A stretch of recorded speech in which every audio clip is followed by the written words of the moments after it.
Hello and welcome to the Alastair Generationally Speaking podcast, where we look at bridging the generation gap by debunking myths, tackling stereotypes, and share practical tips on how we can build stronger intergenerational connections. Today I'm joined by a very busy person because she is a millennial. Well, she's on the cusp of millennial and Gen X.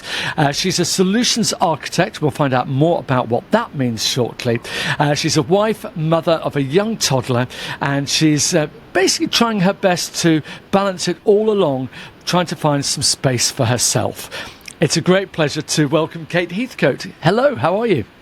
I'm good, thank you. Nice to Thank you so much for being part of the podcast, and given the fact how busy you are, it's great to see you. Now, today what we're going to be talking about is you as a cusper mother and the fact that you've got this young toddler, you've been in a career in engineering, and also just seeing the times and how they're changing, and also your interactions with those different generations as well, and what you've seen change in your industry over the years that you've been there. But I'd like to start off by talking about you being on the cusp, as it were. So you said I can tell people that you're 42, so you're right on the cusp there between a millennial and Gen X. Where do you see yourself? Because it was quite a pivotal change between those generations. So I have to acknowledge I haven't spent a huge amount of time looking at the generational differences, but from the brief research I've done, I think for me the Gen X piece around being motivated by value, that's something that has driven me quite probably most of my life, and also a lot of it about feeling value from myself. And valuing what I do, what I buy, where I go. That's definitely driven a lot of it. And I understand that's more on the Gen X side than the millennial. Millennials, from what I was reading, seem to talk a lot more about social networking, around sort of being more driven from things. I could be wrong. Please correct me if I'm wrong, because this is just very brief review. I think the easiest way to describe them is the millennials are really, they're a very collaborative generation. They clearly are more digitally active than Gen X's, but Gen X's did learn it because, after all, Gen X's were the generation when computers first started coming into classrooms and things. So they were the first ones with that. But of course, millennials were then the earlier adopters of social media and internet and so on.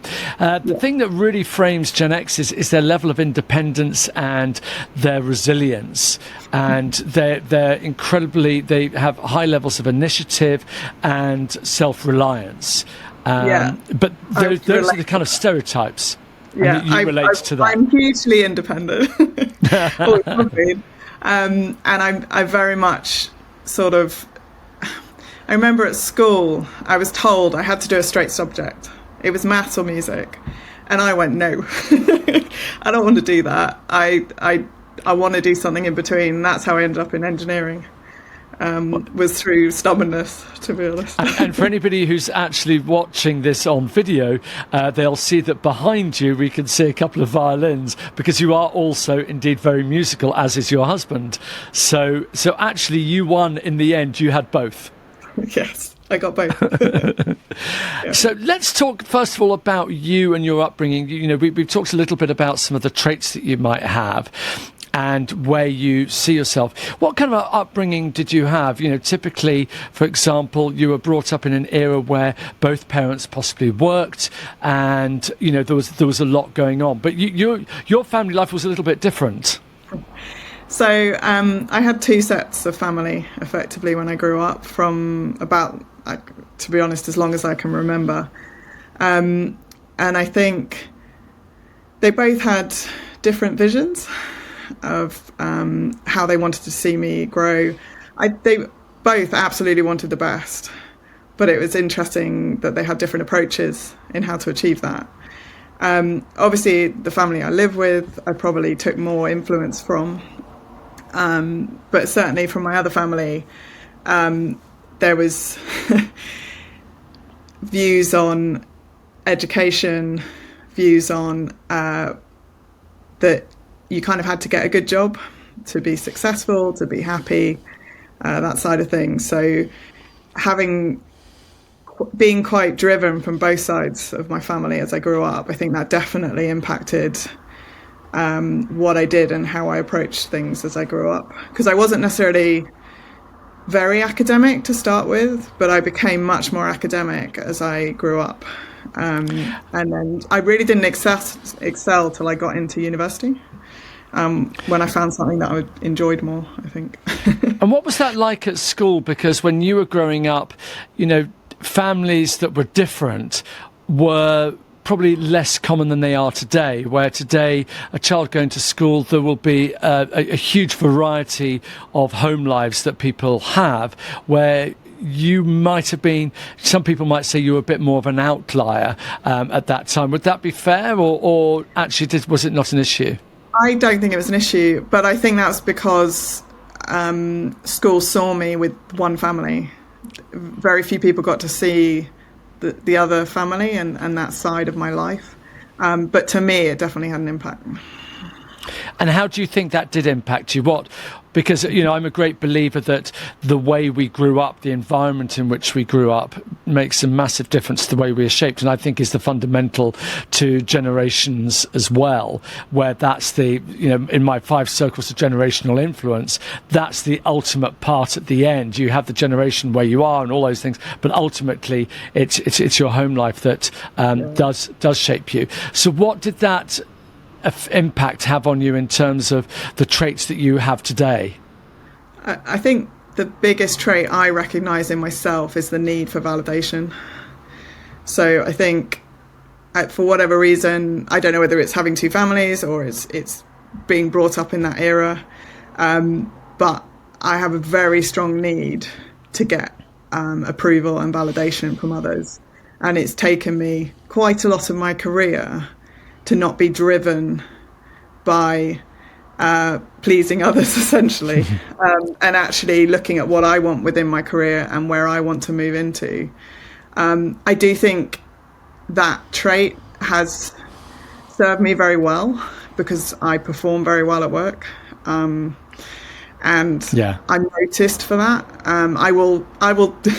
I'll do anything to sort of make sure we get over the line for delivery, or we make a good customer impression, but it has its pros. That could be down to the way that you were being brought up, or also that is a bit of a millennial trait as well, actually, that collaborative, that team thing, that wanting to be part of something, and so on. Really interesting. Let's get towards your career of engineering, which again, when you were growing up, the perception from some people is that engineering, in those days you were a bit more of an outlier if you were female, where today it's less so. Would that be a fair analysis of the situation or not? I think it's a fair analysis. When I went to university, there were 125 engineers and only 12, maybe 16 females to start with. There were only 8 by the end of the course. I think today there is much better uptake within schools, within all the STEM work that is done, and at university. What I don't see is the pull through into, certainly I'm in quite deep engineering, so mechanical engineering and sort of physical engineering. We're still not seeing the pull through of female engineers into that community. And that's particularly interesting, because we hear all the time that we live in a far more accepting society, that we don't have to perform along the stereotype. And actually, one of the great things about Gen Z and Gen Alpha, even more afterwards, is the fact that whatever your gender, whatever your background, whoever you are, you can pretty well pursue any career. If you work hard, you can do that. So why do you think that's not necessarily happening in engineering? I honestly don't know, because I think all the opportunities are there. I think the companies are supporting diversity in engineering. I guess it's just a choice thing. It's obviously not a career that appeals, or for whatever reason. And I think people are still trying to work out why that is and why there are skills gaps expected, I guess, at least with where we are right now. And when we look towards the future engineers, the environment that you entered when you first went into the workplace, how different is it today for particularly female engineers coming into the workplace? Is it much different? Is it far more welcoming? Would it be a better environment for them? I mean, my company is incredibly welcoming to everyone. I think it really prides itself on doing that and supporting. I can't necessarily speak for other companies. In terms of how it's changed, I'm not sure I ever really noticed being a female. Now, again, that could be down to me more than anything, in that I just wanted to work with the people I was with and I wanted to deliver. I know that's not the situation for other females in engineering, and I suspect there are some interesting stories out there on people's perceptions. Have I witnessed problems? Absolutely. I mean, being called a secretary when I walk in as the lead engineer into a meeting is a prime example. Yeah, I was going to say that has changed, to be fair. I mean, So you've clearly, we're very familiar with gender biases that take place, and it's very similar, isn't it? That a male walks into a ward, they assume that they're the doctor, not the nurse, and things like that, which hopefully is getting better. But what about the differences in terms of generations? I mean, for example, was there a little bit of unconscious bias towards your generation when you first came in that's hopefully a bit better now? I actually, if my view is that it's probably got a little bit worse. I think when my generation, when I came into engineering, we were seen as, I don't know, very credible. We were brought in, and that was, we were brought through the steps. I think there's a view now that people are looking for a quick fix within their careers, that they want to just move into those senior positions without the I think of the right word. Well, without having the experience that's required, especially in something like engineering, you need feet on the ground, don't you? Sure, that's true. Having worked with, I haven't worked with many of the latest people coming into the workforce, but everyone I've met has been, absolutely trying their hardest, and they don't see that they need to jump up to the next step straight away. But I do think there is a general view there that this generation want to do that. And you know what, when we look at perception versus reality, we see that conflicting evidence all the time, don't we? There's the perception touted, whether it be through media, through whatever other platform, isn't necessarily the reality about, and certainly in my world of generational communication. What other misconceptions are there out there within your field of engineering about different generations? I think there's definitely this view that the older generation aren't keeping up with technology. And again, I would say I don't agree with that comment either. I think the experience they have and they've been through a lot of change, and then that can be used to advantage and should not be ignored. And I think sometimes it's easy to just write off, oh, well, you don't do AI development, therefore, what do you know?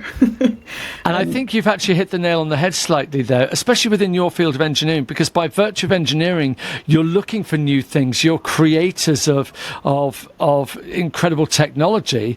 So just because you've got older, why does that mean you're no longer interested in what you effectively set out to do as an engineer? So yes, I can understand that sort of weird paradox that almost exists, that older engineers aren't looking for new things. Yeah. Yeah, that's really interesting. My father was an engineer, and he died many years ago, but he was a mechanical engineer, and he loved computers. He had them, he died in 2008, but he always had computers and loved them, and was he would have been loving today. He would have been all over ChatGPT today, I guarantee it. He would have loved it. So that I really like your take on the industry of engineering, and also the different generations in there, and it was quite interesting getting that extra bit about the gender differences as well. I want to talk a little bit now about being an older mum, or a more mature mum, which even by today's standards, you're probably still a slightly older mother. We know that the various key stages of life are getting older, but for being a mother of a young toddler at 42, you're probably one of the older mothers, I would suggest, picking up at the end of the day. Would that be fair? I mean, I certainly, within the local community, I was the oldest person that I met. Generally speaking, I have met older mothers in toddler groups and this kind of thing, but it certainly seems to be a little bit younger still. But the media obviously is picking up on the older mums a lot at the moment. Yeah, and actually, I did a podcast recently where we were talking about, those key stages of life, and that, millennials and probably Gen Z afterwards will be reaching those stages probably later for a variety of reasons. For you, if you don't mind me asking, was it a deliberate decision to leave it later? No. Well, other than the fact that I didn't really think about having children until later on. I don't know, it just didn't really even come on the radar for me or my husband until we were in our sort of late 30s, and then actually thought, no, we'd really like to have a child. And what kind of attitudes are you getting? What kind of reactions are you getting from people? Because 30 years ago that would have probably raised a few eyebrows, where I'm hoping that actually these days, no, not really. No, I don't think, apart from maybe my own family, I don't think anybody has made me feel like I'm too old, or that we're too old as a family. If anything, people have been very supportive. That's great to hear. So let's talk about your family, because obviously, everyone makes comparisons, whether we like it or not, we can't help it. And most generations don't approve of the next generation's methodologies when it comes to bringing up children. That's nothing new. How has that journey been for you? I think my biggest comment around being a mother in where we are today is that it's really hard to find community. I don't live that close to my parents.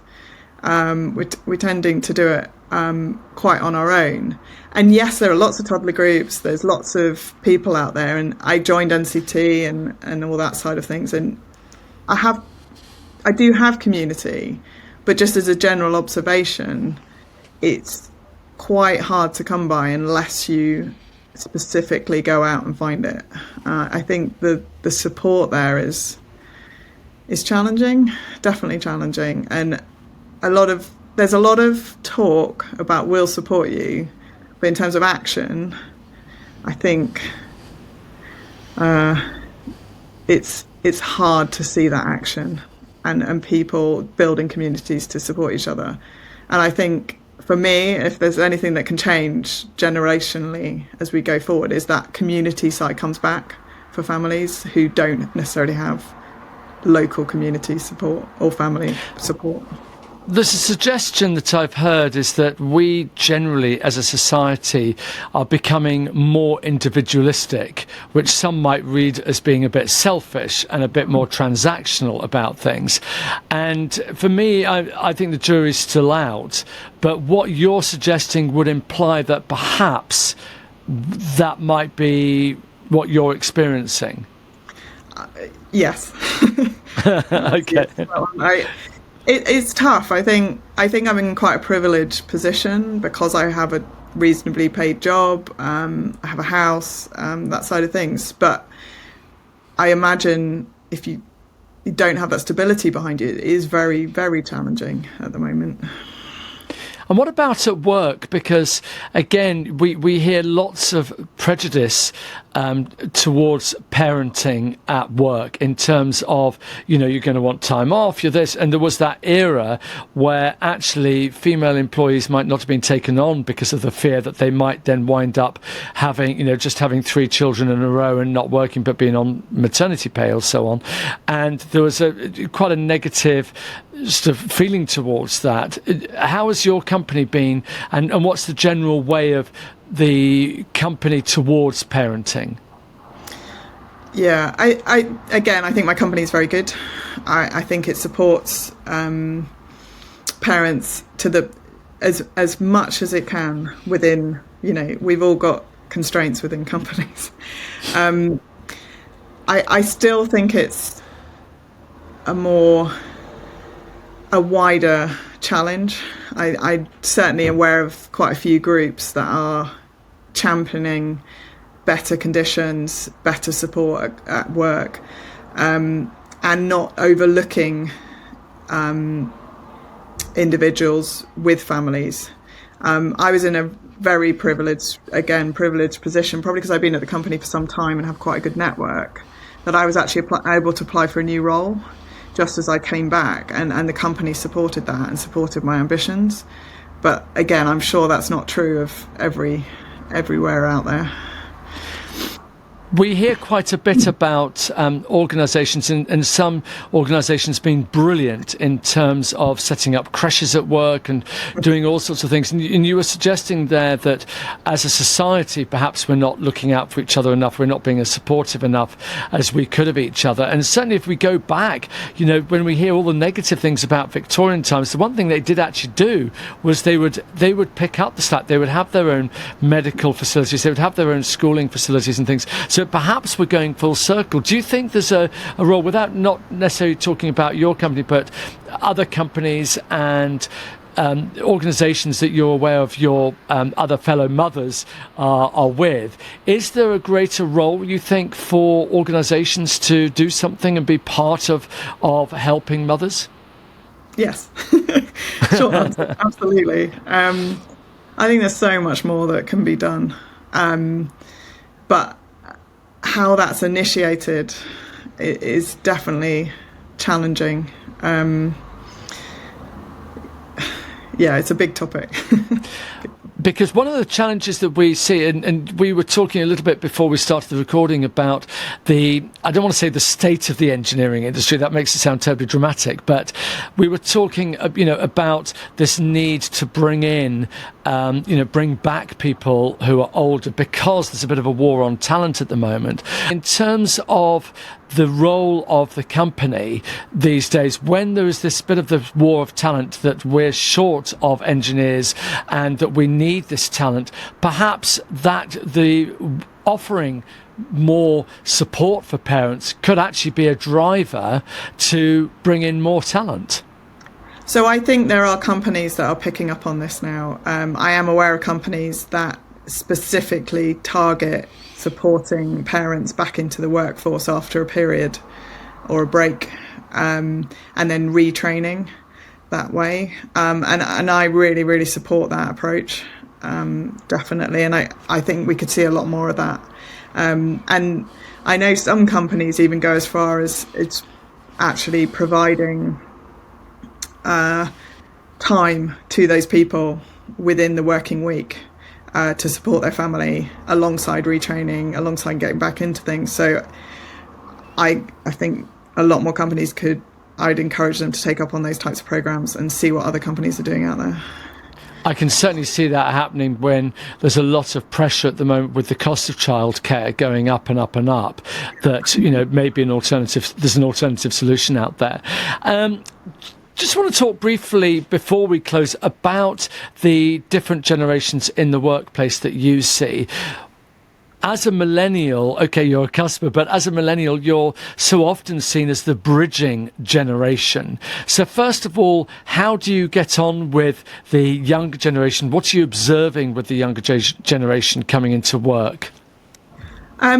So I haven't done that much specific work with younger generation, but just from a sort of general observation, I think there's a lot more focus on valuing yourself, valuing your needs within the company, and your progression within the company. I assume that extends to valuing your own elements within your life as well. And I really admire that trait. I admire the ability to be able to do that, because it's taken me some years to get to that point. And I think the earlier people can do that, the more they can drive where they can provide the best support within a company, and actually the company will get better results from that individual because they value what they're doing. So for me, I think it's a good trait, and I would like my daughter to have that trait. and how about the position of you being in the middle? Because in many respects you're caught between the senior leadership team of the organisation and then the youngsters coming in. What's the relationship between you and older members of your company? How well do you get on with them, or what are some of the challenges maybe that you have? Again, this might be a company thing, but we have a very, very open communication channels within our company. So I'm speaking to senior level honestly all the time, and I don't see any sort of blocker there in order to do that. And that really should extend down, hopefully, into the younger generations as well, that they feel they can talk to any level within the company to either get the information they need. Where I do see a challenge is that, and this could be specific to engineering industry, but we have a bit of a skills gap just above where I am, until you reach into the sort of more senior level. And it's there's going to be a period where quite a lot of people are going to retire, and then there's going to be this big skills gap, and somehow my generation need to figure out how to deal with that, and how to make sure it doesn't cause chaos, I guess. Because you do hear anecdotally that sometimes, you're getting younger and younger and younger people in management positions who sometimes, it's suggested, don't value older members of their teams and what they bring to the table and how important their experience is, because the younger people some of them may see them as being superfluous, that they're old-fashioned, they're out of date, and actually don't really understand the value that they can bring. Clearly you're suggesting that doesn't happen in your company, but is that something that you're aware of on a wider level? Yes. There's still, I'm sure it happens in my company, there must be pockets of it, but this view that those nearing retirement can't keep up with technology trends, aren't interested, don't want to learn about the latest sort of developments, particularly, AI, for example. I think that's totally untrue. I think once you're an engineer and you're always interested, and they will keep up with the latest trends, and they are worth absolutely listening to, talking to understand where the pitfalls are, and try not to recreate those pitfalls as we move forward.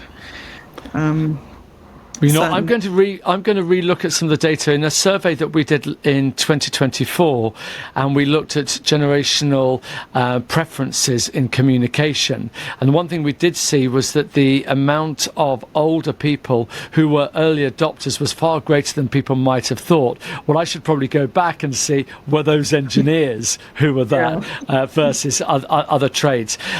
And finally, Kate, I just want to ask you a little bit about some maybe tips or hacks that you have for people who are interacting with you as a generation. So first of all, what would you say to Gen Zs coming into the workplace if they want to get the best possible relationship with you as a millennial? What should they We're on the spot. And I'm going to ask you, by the way, the same about the older generations, what they should do as well. I think it's the same answer for both, to be honest. Okay. For me, it's about finding commonality. So I think the beauty of engineering is we mostly are working on common goals. So we're working on a common project, we're working on a common objective, and almost generational gaps disappear at that point because you're working towards a common area. So you bring the teams together to work towards that goal. And I think as long as working with, as a millennial, I just want to see people engaged in that goal and engaged in focusing on sort of the common area or there's a word I'm looking for, the vision that we're trying to achieve. Yeah. And I think that's the same when working with older generation. It's just, support that vision, be supportive, be helpful, and help us understand how to achieve it, and be open to working together, not just kind of saying just your own views. Yeah, and I think that hopefully as time goes on, and certainly my mission is to actually recognise that the differences between generations doesn't need to be any size whatsoever. We can easily break down those bridges and those barriers. And finally, just a bit of a fun question for you. So finally, Kate, what would you say the best part of being a millennial is, and what might be the most challenging? So I think the best part, I quite like the fact that I am extremely keen on collaboration. I like working with people. And as you were saying earlier, we sort of sometimes bridge that gap. I think that's really, really helped me in my career, but also at any stage of my life. So I appreciate that trait. In terms of challenge, I think for me, it's that the need for validation, the need for approval from others, and learning to not make that my sole focus, and to focus more on myself and my values. Kate, it's been a real pleasure talking to you. You've given us some really valuable insights, what it's, into your world, which is what this podcast is all about. Just opening people's minds to, people from different generations and different sets of circumstances. So you've done a brilliant job with that. Really appreciate it. Thanks for being on the podcast. Really, really big thank you. Excellent. Thank you, Alastair. And thank you for watching or listening wherever you get your podcasts. We really appreciate it. And we'll be back again in 2 weeks' time. Thanks for listening. The Alastair Greener Generationally Speaking podcast was presented by me, Alastair Greener. It was recorded at Granary Studios and produced by James Jones. Please follow us and leave us a review wherever you get your podcasts. To find out more, visit generationallyspeaking.co.uk.